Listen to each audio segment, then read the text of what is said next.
Hello everyone, welcome back to my channel. അപ്പം ഇന്നത്തെ video എന്ന് പറയുന്നത് ഒരു 2-3 ദിവസത്തെ ഫുട്ടേജ് ഒരുമിച്ച് മിക്സ് ചെയ്തിട്ടുള്ളൊരു വീഡിയോ ആണ്. ഒരു random days in my life അങ്ങനെയൊക്കെ വിളിക്കാം. അപ്പം അങ്ങനെ ഒരു വീഡിയോ ആണ് കേട്ടോ.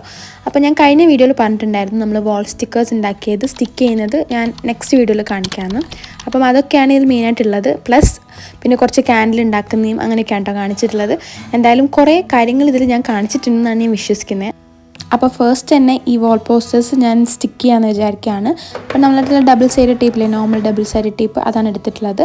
ആൻഡ് അപ്പോൾ ഇന്നലെ വെച്ചിട്ടുണ്ടായിരുന്ന തലേ ദിവസം വെച്ചിട്ടുണ്ടായിരുന്ന ആ ചെടിയൊക്കെ ആ ഫ്ലവറൊക്കെ ഭയങ്കരമായിട്ട് വാടി സെറ്റായിട്ടുണ്ട്.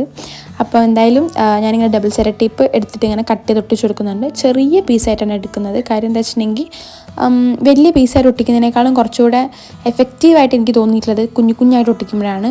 കുറച്ച് നന്നായിട്ട് സ്റ്റിക്കായി നിൽക്കുമ്പോൾ തോന്നിയിട്ടുണ്ട് ഇതിന് മുമ്പ് ചെയ്തപ്പോഴായാലൊക്കെ. അപ്പോൾ ഞാൻ കുഞ്ഞു പീസായിട്ടാണ് കട്ട് ചെയ്തിട്ട് ഒട്ടിച്ചു കൊടുക്കുന്നത്. അപ്പോൾ ഫസ്റ്റ് തന്നെ നല്ല കൺഫ്യൂഷനായിരുന്നു. കാര്യം എവിടെ ഒട്ടിക്കും, എങ്ങനെ ഒട്ടിക്കും, ഏത് സ്റ്റൈൽ ഒട്ടിക്കും. കാരണം അധികമൊന്നുമില്ല, നമ്മൾ ആകെ ഒരു 5-6 എണ്ണല്ലേ ഉണ്ടാക്കിയുള്ളൂ. അപ്പോൾ അതെങ്ങനെ ഒട്ടിക്കും എന്നുള്ളത് ഭയങ്കര കൺഫ്യൂഷനായിരുന്നു. കുറേ ഒട്ടിക്കുമ്പം ഹൈറ്റിലായി പോവും, ചിലത് ഹൈറ്റ് കുറഞ്ഞു, അങ്ങനെ പല പ്രശ്നങ്ങളുണ്ടായിരുന്നു. പിന്നെ ഞാൻ പിന്നെയും അവിടുന്ന് പറിക്കും, പിന്നെ ഒട്ടിക്കും, അങ്ങനെയൊക്കെയായിരുന്നു. അങ്ങനെ അവസാനം ഫൈനലായിട്ട് ഞാൻ പിന്നെ ഡിസൈഡ് ചെയ്തു ലൈക്ക് സ്ട്രെയിറ്റ് ആയിട്ടും 2 റോ ആയിട്ട് ഒട്ടിക്കാമെന്ന് വിചാരിച്ച് അങ്ങനെ 2 റോ ആയിട്ട് ഒട്ടിച്ചു കൊടുത്താണ് കേട്ടോ. അപ്പോൾ എനിക്ക് നല്ല ഇഷ്ടമായി. കാര്യം നമ്മൾ ഒറ്റയ്ക്ക് ചെയ്തതല്ല, അപ്പോൾ അത് കാണുമ്പോൾ നല്ലൊരു ഫീലിംഗ്. ഓക്കെ. ആൻഡ് അതൊക്കെ കഴിഞ്ഞപ്പോഴത്തേനും ടേബിൾ അത്യാവശ്യം നല്ല കുറച്ച് മെസ്സ് ഉണ്ടായിരുന്നു. അപ്പോൾ ഞാൻ അതൊക്കെ ഒന്ന് ക്ലിയർ ചെയ്ത് കൊടുക്കുകയാണ്. പ്ലസ് അതിൻ്റെ കൂട്ടത്തിൽ നമ്മളെ പ്ലാന്റിലൊക്കെ മണി പ്ലാന്റിലൊക്കെ ഇലയൊക്കെ ചെറുതായിട്ട് ഇങ്ങനെ വാടിയിട്ടൊക്കെ ഉണ്ടായിരുന്നു. അപ്പോൾ ഞാൻ അതൊക്കെ ഒന്ന് സെറ്റ് ചെയ്തെടുത്ത് വെച്ച് കൊടുക്കുകയാണ്. അതൊക്കെ ഒന്ന് കട്ട് ചെയ്തിട്ട് മാറ്റി വെച്ച് കൊടുത്തു. പിന്നെ ടേബിൾ മേലുള്ള സാധനങ്ങൾ ഇടയ്ക്കിടയ്ക്ക് ഇങ്ങോട്ടെടുത്ത് വെച്ചില്ലെങ്കിൽ എനിക്കൊരു സമാധാനക്കേട് പോലെയാണ്. അപ്പോൾ ഞാൻ എന്തായാലും കുറേ അങ്ങോട്ടെടുത്തൊക്കെ വെച്ചൊന്ന് സെറ്റ് ചെയ്യുന്നുണ്ട്. പിന്നെ ഞാൻ സ്പീഡിലിട്ടാണ് കേട്ടോ. കാര്യം ഭയങ്കര സ്ലോ മോഷനായിരുന്നു. അപ്പോൾ അതൊക്കെ കൂടെ കൊള്ളിക്കുകയാണെങ്കിൽ ഈ വീഡിയോ ഭയങ്കര ലോങ് ആയിരിക്കും. അതുകൊണ്ട് ഞാൻ കുറച്ച് സ്പീഡിൽ ടൈം ലാപ്സ് ഇട്ടാണ് കേട്ടോ. അങ്ങനെ അതൊക്കെ കഴിഞ്ഞ് ടേബിളൊക്കെ ഫുള്ളായിട്ടൊന്ന് ക്ലീൻ ആക്കിയിട്ട് ആ ദിവസം ഞാൻ എൻഡ് ചെയ്തു. ആൻഡ് ഇത് തൊട്ടടുത്ത ദിവസമല്ല, 2 ദിവസം എന്തോ കഴിഞ്ഞിട്ടാണ്. അപ്പം അന്ന് ഇതേപോലെ തന്നെ ഈവനിങ് അങ്ങനെയാണ് ഞാൻ ഈ വീഡിയോ എടുക്കാൻ സ്റ്റാർട്ട് ചെയ്തത്. അപ്പോൾ നല്ല രസമുണ്ടായിരുന്നു സൺലൈറ്റൊക്കെ ആയിട്ട്. എനിക്ക് സൺലൈറ്റിനെ കണ്ടാൽ വെറുതെ വിടാനേ തോന്നൂല. കാര്യം ഭയങ്കര ഇഷ്ടമാണ് എനിക്ക്. ലൈക്ക് നല്ല രസമാണ് നമ്മളിങ്ങനെ വീഡിയോ ഒക്കെ എടുക്കുമ്പോൾ എന്തോ ഒരു പ്രത്യേക ഭംഗിയാണ് ഗോൾഡൻ ഹവറിൽ കിട്ടുക.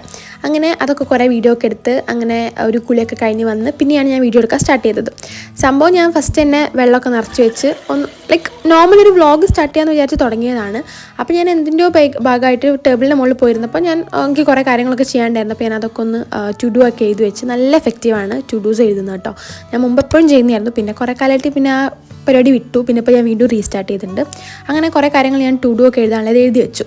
അങ്ങനെ ഈ പരിപാടികളൊക്കെ ചെയ്യണമെന്നൊക്കെ വിചാരിച്ച് ഞാൻ വ്ളോഗൊക്കെ സ്റ്റാർട്ട് ചെയ്യാം, എന്നിട്ട് പിറ്റേന്നൊക്കെ കണ്ടിന്യൂ ചെയ്തെടുക്കാമെന്നൊക്കെ വിചാരിച്ച് അങ്ങനെ ഇരിക്കുകയായിരുന്നു. അപ്പോൾ പെട്ടെന്നാണ് നമ്മൾ ആ ഫ്ലവർ മൊത്തമായിട്ട് വാടിയിട്ടുണ്ട്. ആൻഡ് പറഞ്ഞു വന്നത് എന്താ വെച്ചിട്ടുണ്ടെങ്കിൽ അപ്പോഴാണ് ഞാൻ നമ്മൾ ഈ ക്യാൻഡിൽ കണ്ടത്. ഈ ക്യാൻഡിൽ ഞാൻ വെറുതെ ഒന്ന് കത്തിക്കാമെന്ന് വിചാരിച്ചായിരുന്നു. ഒരു മൂടൊക്കെ ഒന്ന് ക്രിയേറ്റ് ചെയ്യാമെന്ന് വിചാരിച്ചിട്ട് അത് കത്തിക്കാൻ വേണ്ടിയിട്ട് ഒരു തീപ്പെട്ടിയൊക്കെ ഞാൻ ഓൾറെഡി എടുത്ത് വെച്ചിട്ടുണ്ടായിരുന്നു. അപ്പോൾ ഞാൻ അതൊക്കെ എടുത്തിട്ട് അത് കത്തിച്ച് നോക്കാം കേട്ടോ. അപ്പോൾ കത്തിച്ച് നോക്കിയിട്ട് എന്തൊക്കെ കാണിച്ചിട്ടും അത് കത്തുന്നില്ല. തീരെ ഭയങ്കര താഴെ എന്തോ പോയിട്ട് തീരെ കത്തുന്നുണ്ടായില്ല. അങ്ങനെ ഒരു 2-3 പ്രാവശ്യം ഞാൻ ട്രൈ ചെയ്ത് നോക്കി, പക്ഷേ നോ രക്ഷ.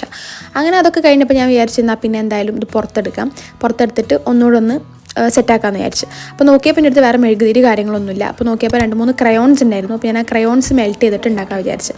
പിന്നെ കുറച്ച് രസമാക്കാൻ വേണ്ടി കുറച്ച് ഗ്ലിറ്റേഴ്സും കുറച്ച് വെള്ളമൊക്കെ ആക്കിയിട്ട് ഫുൾ സെറ്റ് ചെയ്തിട്ട് മൈൻഡിൽ ഭയങ്കര പ്ലാനിങ് ഒക്കെ ആയിരുന്നു. അങ്ങനെ ആക്കണം ഇങ്ങനെ ആക്കണം എന്നൊക്കെ. അങ്ങനെ ഫസ്റ്റ് തന്നെ വെള്ളത്തിൽ ഈ ഗ്ലിറ്റേഴ്സൊക്കെ ഒന്ന് മിക്സ് ചെയ്ത് കൊടുത്തിട്ട് അതിൻ്റെ മുകളിലേക്ക് ഇതിനെ മെൽറ്റ് ചെയ്ത് ഒഴിക്കുക എന്നുള്ള ഭീകര പ്ലാനിങ് ഒക്കെ ആയിരുന്നു. പക്ഷേ അതൊക്കെ ഫ്ലോപ്പായിപ്പോയി. കാര്യം ഇതെന്തൊക്കെയോ കൊലയായി. ഒന്നാമത് ആ ക്രയോണിൻ്റെ കളർ കംപ്ലീറ്റ്ലി ചേഞ്ചായി. ക്രയോൺ ഇട്ടതുകൊണ്ട് ആ ഇതിൻ്റെ വാക്സിൻ്റെ കളർ കംപ്ലീറ്റ്ലി ചേഞ്ച് ആയിട്ടുണ്ട്. അതെനിക്ക് തീരെ ഇഷ്ടപ്പെട്ടില്ല. പ്ലസ് അതിൻ്റെ കൂട്ടത്തിൽ നമ്മൾ ഒഴിച്ചപ്പോഴുള്ള പ്രശ്നങ്ങൾ വേറെ മൊത്തം സ്പില്ലായി. അങ്ങനെ പിന്നെ അടിയിലേക്ക് എന്തോ ഒരു കോണ് പോലെ ാണിത് വന്നത് കേട്ടോ. അപ്പോൾ അതുകൊണ്ട് മൊത്തം അലമ്പായിരുന്നു. അപ്പോൾ ഞാൻ ഫസ്റ്റ് തന്നെ ആ മെസ്സൊക്കെ ഒന്ന് അവിടെ ക്ലിയർ ചെയ്തു. അതിനുശേഷം ഇത് കത്തിച്ച് നോക്കാമെന്ന് വിചാരിച്ചു. അങ്ങനെ ഫസ്റ്റ് കത്തിച്ച് നോക്കിയപ്പം നോ രക്ഷ. പിന്നെ ഒന്നും കത്തുന്നില്ലായിരുന്നു. വെള്ളമായിട്ട് ഇങ്ങനെ മൊത്തം ഇങ്ങനെ സ്പാർക്ക് വരിക.